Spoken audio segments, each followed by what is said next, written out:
नमस्कार। News eight 9 में मैं कादम्बिनी शर्मा हूँ आपके साथ।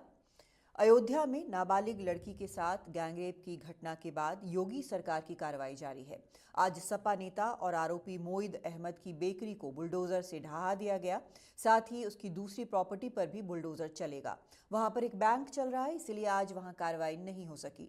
इस मामले में मुख्य आरोपी मोईद अहमद को सपा सांसद अवधेश प्रसाद का करीबी बताया जा रहा है। अयोध्या में गैंगरेप की इस घटना को लेकर अब सियासी रंग भी चढ़ना शुरू हो गया है।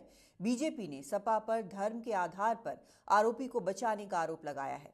वहीं समाजवादी पार्टी अब डीएनए टेस्ट की मांग कर रही है। रविवार को बीजेपी का प्रतिनिधिमंडल अयोध्या जाएगा और पीड़ित परिवार से मुलाकात करेगा।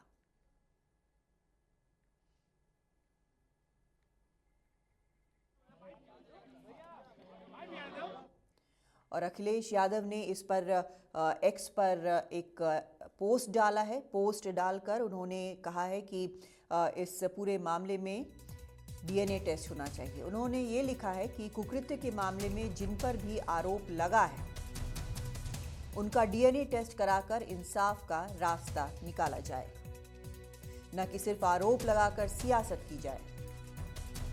जो भी दोषी हो उसे कानून के हिसाब से पूरी सजा दी जाए, लेकिन डीएनए टेस्ट के बाद आरोप झूठे साबित हो तो सरकार के संलिप्त अधिकारियों को भी न बख्शा जाए। यही न्याय की मांग है।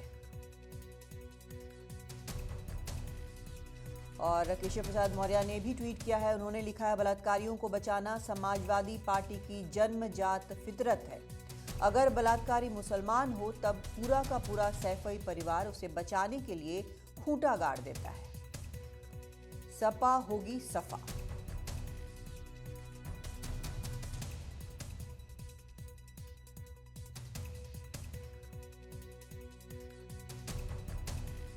यहाँ पे भदरसा में ये ग्राम समाज की ज़मीन थी, मतलब तालाब की ज़मीन थी, और उसी पे ये अवैध निर्माण पाया था, जिसको एसडीएम सोहाल द्वारा जांच करके इसके संबंध में अपनी आख्या और अपनी रिपोर्ट प्रस्तुत की थी। और आप देख भी रहे हैं बगल में तालाब बना हुआ है, उसी के तहत जो है ये कार्रवाई की गई है ध्वस्तीकरण की। और कितनी अवैध संपत्तियां हैं इस संबंध में अभी जांच की जा रही है, और जैसे जैसे संपत्तियों का पता चलेगा उसमें जो भी अवैध होगी तो उसमें विधिक और उचित कार्रवाई की जाएगी। यहाँ पे भदरसा में सार्वजनिक तालाब और सार्वजनिक रास्ते को अतिक्रमित करके एक बेकरी बनाई गई है। तालाब की ज़मीन पर आने जाने का रास्ता बनाया गया है, और रोड पर आप देख रहे होंगे एक मल्टी कॉम्प्लेक्स बनाया गया है। हमारे राजस्व की टीम ने इसका चिन्हांकन किया था। प्राधिकरण और नगर पंचायत के द्वारा विधिक कार्रवाई के उपरांत जो भी अवैध अतिक्रमण करके ये बेकरी बनाई गई थी उसको आज डिमोलिश किया जा रहा है। जो रोड पर बिल्डिंग है वो भी सार्वजनिक रास्ते को अतिक्रमित करके बनाई गई है, उसको भी, चूँकि वहाँ पर अभी बैंक चल रहा है, पंजाब नेशनल बैंक, जैसे ही बैंक के द्वारा परिसर खाली किया जाएगा हम कानूनी प्रक्रिया के उपरांत उस परिसर को भी खाली कराएंगे। इनके द्वारा अगर ये नहीं खाली करते हैं तो उस पर डिमोलिशन की कार्रवाई की जाएगी। पहली चीज़ तो मुख्यमंत्री से मेरी सहयोगी मिली थी मंजू उपाध्याय जी, जो कि यहाँ पे भाजपा से उपाध्यक्ष भी हैं, और इस मामले को हम मंजू जी ने ही शुरुआत किया था और उठाया। फिर उसके बाद हम सभी सहयोगी मिल करके इस कार्रवाई को, जो आज आप कार्रवाई हो रही है, ये कार्रवाई तक, इस परिणाम तक हम लोग पहुँचने का सबसे बड़ा कारण है जब पीड़िता की माँ से योगी जी मिले, उसके बाद ये सारी कार्रवाई हुई। ये एक नज़ीर हो रही है, क्योंकि मुख्यमंत्री ने कहा था जो भी दोषी है वो बख्शा नहीं जाएगा। जी हाँ, बिल्कुल। जैसा कि आप देख रहे हैं, बनारस में भी केस चल रहा है। जितने भी अवैध ज़मीनें हैं उन पे बुलडोजर चलाया जा रहा है। तो भारतीय जनता पार्टी की तरफ से ये कार्य हमेशा लगातार होता रहेगा। जो जितनी भी अवैध ज़मीनें, मैं तो ये कहती हूँ कि जो और भी अन्य है उन पे भी चलना चाहिए। कोई वो नहीं है कि बस यहीं पर। और अब बात करते हैं हम केरल के वायनाड की, जहां पर 29-30 जुलाई की रात भारी बारिश के बाद हुए लैंडस्लाइड में मरने वालों की संख्या 300 के पार हो गई है। इनमें 218 शवों की पहचान हो चुकी है। मुख्यमंत्री विजयन ने कहा है कि वायनाड में सर्च और रेस्क्यू ऑपरेशन आखिरी पड़ाव पर है, लेकिन 206 लोग अब भी लापता हैं। इन्हें खोजने में सेना, NDRF, forest department, police, paramilitary और स्वयंसेवकों समेत 1400 से ज़्यादा लोग लगे हुए हैं। अब सिर्फ मलबे में दबे शवों को ढूंढने का काम चल रहा है। कई जगह ज़मीन के अंदर मलबे में 20 से 30 फीट तक शवों के दबे होने की भी आशंका है।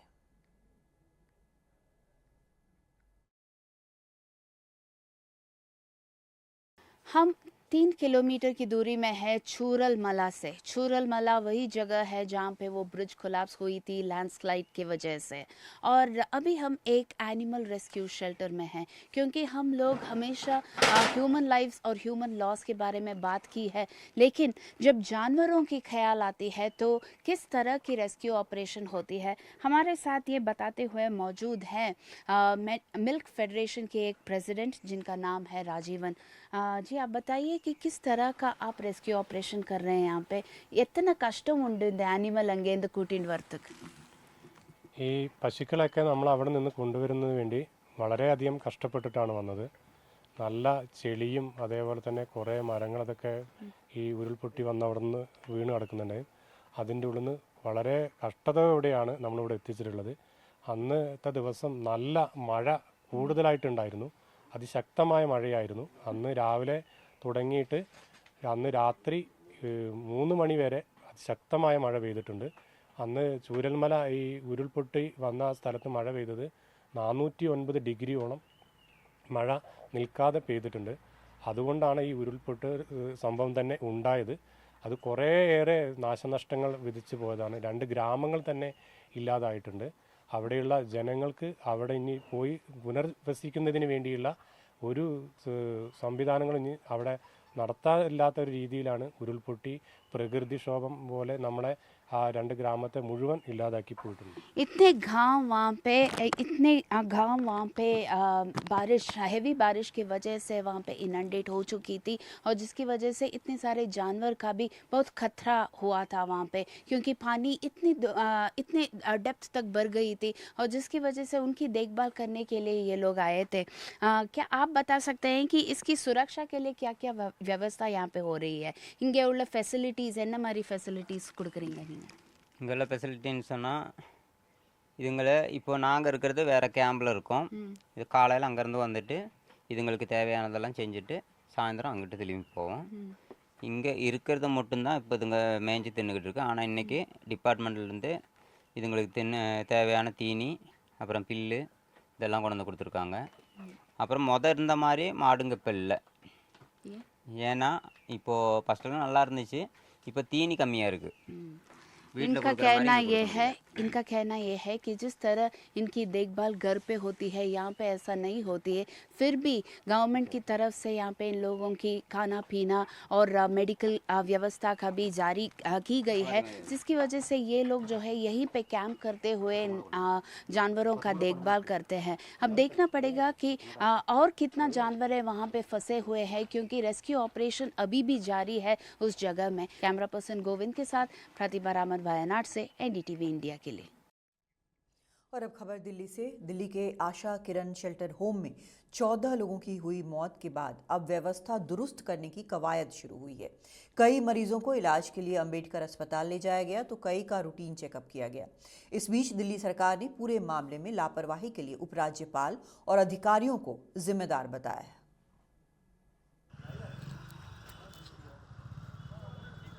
आशा किरण शेल्टर होम की घटना पर बयानबाजी और आरोप प्रत्यारोप का दौर जारी है। दिल्ली विधानसभा की समिति मामले की जांच के लिए शेल्टर होम पहुंची।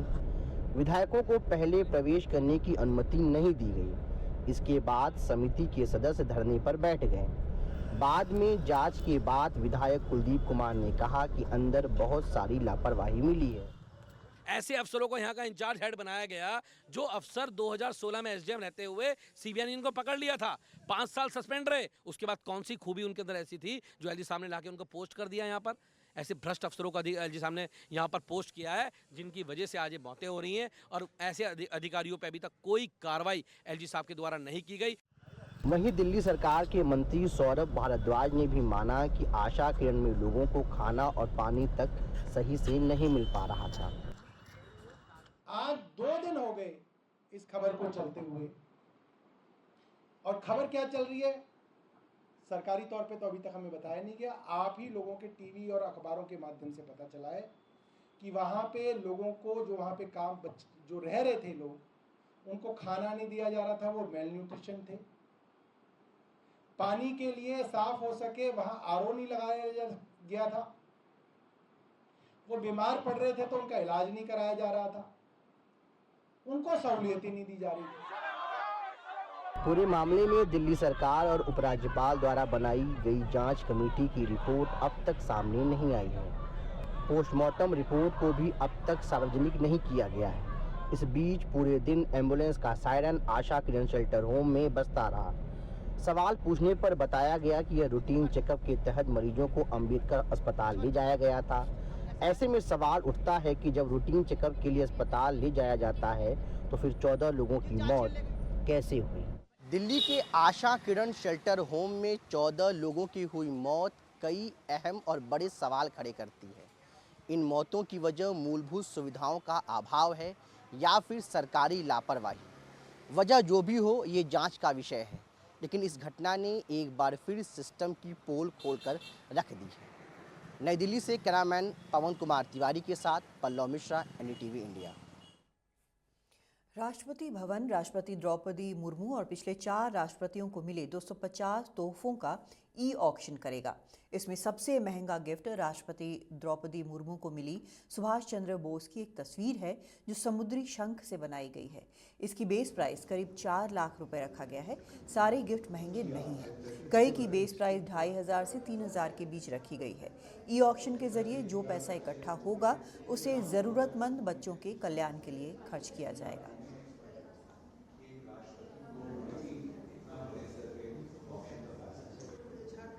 डॉक्टर अब्दुल कलाम से राष्ट्रपति द्रौपदी मुर्मू तक पिछले 17 साल में 2007 से 2024 के बीच राष्ट्रपति द्रौपदी मुर्मू और पिछले 4 राष्ट्रपतियों को जो गिफ्ट्स मिले हैं उनको अब ऑक्शन के ज़रिए आम लोगों के लिए ओपन करने का फैसला किया गया है। इन 17 साल में करीब 250 ऐसे गिफ्ट हैं जिनको पहले फेज़ में ऑक्शन के ज़रिए एक ट्रांसपेरेंट बिडिंग प्रोसेस के ज़रिए आम लोगों के लिए ओपन किया जाएगा। वो खरीद सकते हैं। इसके लिए एक पोर्टल भी बनाया गया है। मेरे साथ डॉक्टर शुभा बैनर्जी हैं जो एजुकेशन ऑफिसर हैं राष्ट्रपति भवन में। सबसे एक्सपेंसिव आइटम क्या है? इस ऑक्शन में जो सबसे एक्सपेंसिव आइटम है वो ये सुभाष चंद्र बोस जी की जो पेंटिंग देख रहे हैं आप, शेल से बनी हुई है। बहुत ही यूनिक क्राफ्ट्समैनशिप है और अंडमान निकोबार आइलैंड से मैडम को गिफ्ट में मिला था। ये गिफ्ट में मिला था जी। तो आपने कुछ बेस प्राइस भी तय किया है इन गिफ्ट्स का? हमारा वो जितना हाईएस्ट प्राइस है, जो प्राइस कोटेड है, that is the base price. That is the base price. Okay. और ये भारत के राष्ट्रीय धरोहर की भी एक तस्वीर दिखाई देती है इन एक्सपेंसिव गिफ्ट्स में। नया भारत, ये युद्धपोत भी यहाँ पर है। तो एक पूरी एक जर्नी जो है एंशिएंट इंडिया से मॉडर्न इंडिया, उसका एक रिफ्लेक्शन भी इन गिफ्ट्स में दिखता है। बिल्कुल बिल्कुल। ट्रेडिशनल हमारा जो आर्ट है और हमारा जो आर्किटेक्चर, उसके जो एग्जाम्पल्स है वो भी है इस गिफ्ट्स में। और साथ ही में एक विविध हमारी विकसित भारत की भी झलक हमें दिखाई देती है। जैसे अपने युद्धपोत देखा, इसके साथ वंदे भारत का ये जो मॉडल है, मेट्रो का मॉडल है, तो एक बहुत ही अच्छा एक कॉम्बिनेशन है जो आप यहाँ पे इस गिफ्ट्स के जरिए आप भारत की एक झलक आपको दिख जाती है। भारत की एक झलक इन गिफ्ट्स में दिखती है। बहुत अच्छी बात आपने कही। और बहुत सारी मंदिर हैं, इनकी भी यहाँ पर तस्वीरें हैं और शिवाजी की भी एक मूर्ति दिखाई दे रही है। जी, हमारे पास कई सारे इम्पोर्टेंट पर्सनालिटीज़ हैं जिनकी मूर्तियां हैं। अगर उधर आप देखेंगे अहिल्याबाई होलकर जी की भी मूर्ति है, शिवाजी की भी आपने कहा। और यहाँ पे जैसे इस मंदिर को देख रहे हैं, बांस की बनी हुई है। त्रिपुरेश्वरी मंदिर, त्रिपुरा से गिफ्ट मिला था। वहाँ के फेमस ये मंदिर का मॉडल एक बना हुआ है बहुत यूनिक स्टाइल में। जी। और ये क्या तस्वीर है? ये बहुत नई तरह जी, गुजरात के एक आश्रम का है। वहाँ की आर्किटेक्चर बहुत ही यूनिक आर्किटेक्चर है, तो उसका ये मॉडल यहाँ। जी। काशी विश्वनाथ मंदिर भी? जी, पीछे काशी विश्वनाथ मंदिर भी आप देख सकते हैं। हाँ। और उधर उड़ीसा का हाई कोर्ट भी है। तो हर क्षेत्र से जहाँ भी मैडम जाती हैं या लोग उनसे मिलते हैं, तो बहुत ही डिफरेंट टाइप्स के गिफ्ट आइटम्स हैं। एक युद्ध की तस्वीर भी यहाँ पर दिखाई दे रही है। ये किस राष्ट्रपति को मिला था और क्या दर्शाता है? ये द्रौपदी मुर्मू मैडम को ही मिला हुआ है ये गिफ्ट। ये होयसलाश्वरा मंदिर जो है कर्नाटक का, वहाँ के मंदिर का एक पैनल है, उसी का ये रेप्लिका एक मॉडल बना हुआ जिसमें प्राचीन काल में युद्ध कैसे होता है वो दर्शाया गया है। और इसका बेस प्राइस सेकंड हाईएस्ट? जी, ये सेकंड हाईएस्ट प्राइस में है।